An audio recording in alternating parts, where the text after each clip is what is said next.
Some advice I would need to give to you who are going to run a marathon in really bad weather. I got to experience the worst weather when I ran the Boston Marathon in 2018.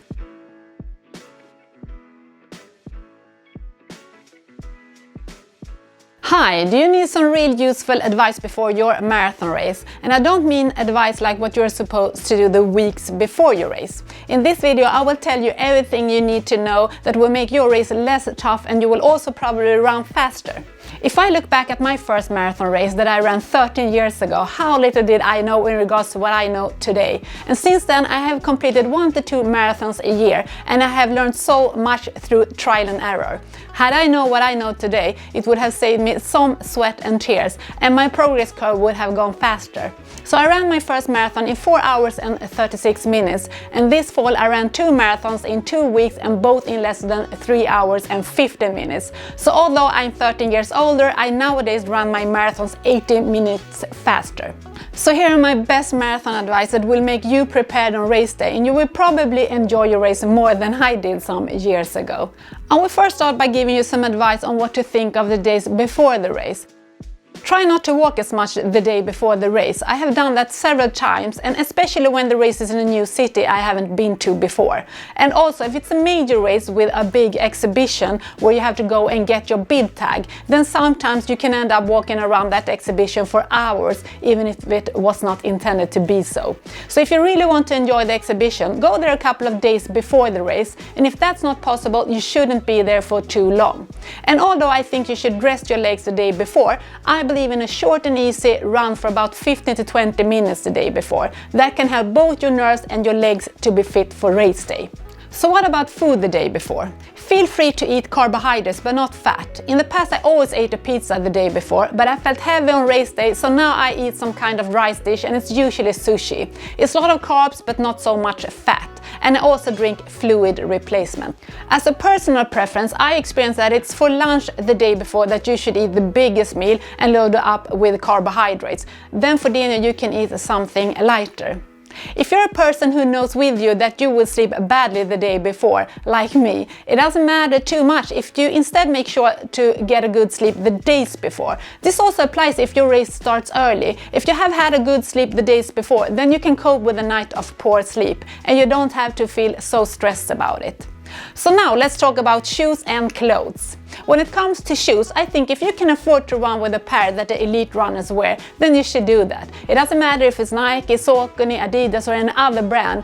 And I have run my marathons with both Nike and Saucony, but when I was a beginner, I was often told that the most advanced shoes was nothing for runners like me. And that's not true. We can all benefit from the shoe progress of recent years. But that doesn't mean that you all can run with the same shoe as Kipchoge, because that might not suit you. But if you have a favorite brand, try the best long distance shoe and you will have a comfier race. So now I'm going to give you some advice regarding clothing. It's quite individual, but don't dress too warm. In some races there can be large temperature differences from the time the race starts until you have run the first hour.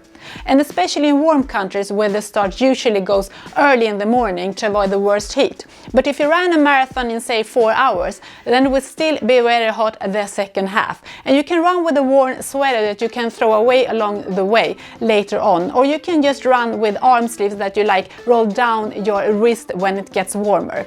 And sometimes you also have to go into the start line long before the race starts. And it can be a cold waiting with only your race clothes on. Present everything you need to wear on the night before the race, and if you're going to hand in some clothing, be sure to throw in a change of clothes till after the race. It's very nice to be able to put on a clean and dry top after the finish. Some advice I would need to give to you who are going to run a marathon in really bad weather. I got to experience the worst weather when I ran the Boston Marathon in 2018. If you know that it will rain quite a lot, I recommend you to wear a disposable rain cap at the start and a couple of plastic bags on your shoes, so that you at least can start with dry feet and you don't have to get too cold before the race starts.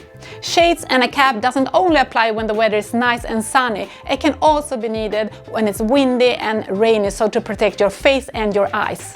If you like to wear something entertaining or a fun hairstyle, I promise you that you will get a lot of energy from the spectators. So the last time I ran the Berlin Marathon, I wore a ballerina skirt and people cheered me on all the way, so that in my darkest moments I could sometimes forget my tiredness. Be sure to be prepared by studying the race course map and the race elevation map. Then you will know how often they will have an aid station, and you will also be prepared of any ascent on the course. If you have a plan to run on a certain time, you should also have a backup plan if things don't go as planned, so that you can refocus and do your best based on the new situation. And then it will be easier to keep the motivation up, and you will have something to focus on instead of giving up completely. Sometimes I even write my desired time schedule on my arms. And before I continue, please just raise your finger and touch that little thumbs up on the screen.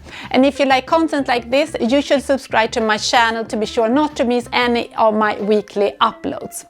A big mistake I did when I ran my first marathon was that I didn't bring any energy at all with me. I relied entirely on the energy gained from the race organizers along the course. It was a big mistake, and I was completely exhausted too early into the race. When I ran my marathons number 2 to 5, I probably had about 1 to 2 gels with me, but then I learned what works best for me, so now I bring around 6 gels that I take about every half hour, and at the aid station I often only drink water.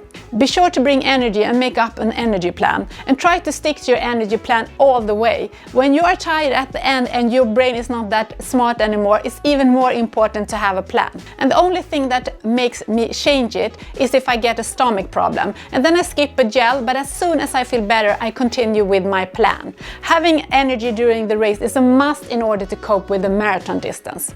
So now let's talk about what you should think of during the race. So be in time for the start. Stress is the least thing you need on race day, and sometimes there are long queues to even get into the starting area, especially in the larger marathon races that have thorough security checks of your bag. And you probably want to go to the restrooms one last time before the starting gun goes off. So the stress of getting half an hour of extra sleep in the morning isn't worth it. Lubricate sensitive part on your body which can cause a chafing with Vaseline. I usually lubricate some parts of my feet and under my arms that rubs against the upper body when I run, and under the sport bra here at the edge. And I know that guys who don't wear sport bras usually need to lubricate the nipples as well. And I don't know if there are any more places that guys should think of lubricating, but if you know, feel free to comment below. You should definitely divide the race into different parts in your head, and that's one of my biggest lessons, except the part with energy intake. So the first time I ran a marathon, I divided the race in my mind into 2 parts, 2 half marathons, like now I'm running a half marathon and after this is done I have 1 more half marathon to go. It's not the best way to cope with a marathon mentally. So the next time I divided the race into 4 parts, and that was better than dividing the race into 2 parts of course, but still too roughly divided according to my taste. So now I always divide my marathon in the same way every time, and that is into 8 parts, and that works well for me. And since I'm from Europe, I count my race in kilometers, and dividing the race like that will give me 8 5-kilometer parts. And this allows me to stay in the present moment, and the marathon distance will not be that overwhelming. So I tackle every 5 kilometers at a time and be like 5, 4, 3. And then to start over again instead of counting down from 42, 41 and so on. And I know that 8 5-kilometer parts will not be the entire marathon distance, but when I graze that 8 parts, I'm so near the finish line, and I know I will be able to finish the last part of the race anyway. To divide the race like this suits me well, but figure out what works best for you. So the most important thing is that you divide the race into smaller pieces to handle the mental dips more easily during the race. Be prepared for those mental dips to come, because they will come, but also so that you can push them away when they come. So try to run the race as evenly as possible. Remember that it should feel good at the beginning of a marathon, so don't feel too excited and speed up the pace when you feel like everything is going easy peasy. I promise you, a marathon will be hard at some point, and then you need that energy left. So I have done my best races when I ran both halves quite equally. I don't believe in running so much faster during the first half of a marathon to have credit during the second half, but I think you can have a couple of minutes of margin. And when you have about a quarter left of the race, you can speed up the pace a little if you feel strong. So in my most recent marathon, I had a time of 3:13, and I ran the second half 3 minutes slower than the first, and then I know I distributed the race well. During a race, not all of your energy will come from your gels. It will actually come from the spectators. Don't forget to smile and take in the cheer. They are the ones who will lift you up in those dark moments. So give them a hi or a smile and it will give you some energy back.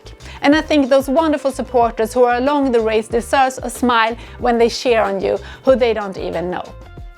And I also want to give you some advice to think of after the race. When you run over the finish line, stop in the moment and applaud yourself. However it went, you have just accomplished something great and you should be proud of yourself. So enjoy the atmosphere together with all other runners. And even if you have no appetite, try to eat and drink something after the finish. It will make your recovery faster. And if you brought a change that I suggest to change as soon as possible to get dry clothes on. If you have had a pleasant race and you feel completely recovered the days after, you should not be fooled. Be thankful that you seem to be recovering well, but your body has been under a great deal of strain and needs some well-deserved rest. So get back to running slowly. Maybe just do some alternative workouts the week after the race. But if you feel for it, it can be nice to take a 15-minute calm jog the day after the race to get some blood circulation in the muscles. If you have any more thoughts before your first marathon, feel free to ask a question in the comments below and I will try to answer. And of course, this also applies to you who have already ran a marathon but still need some advice.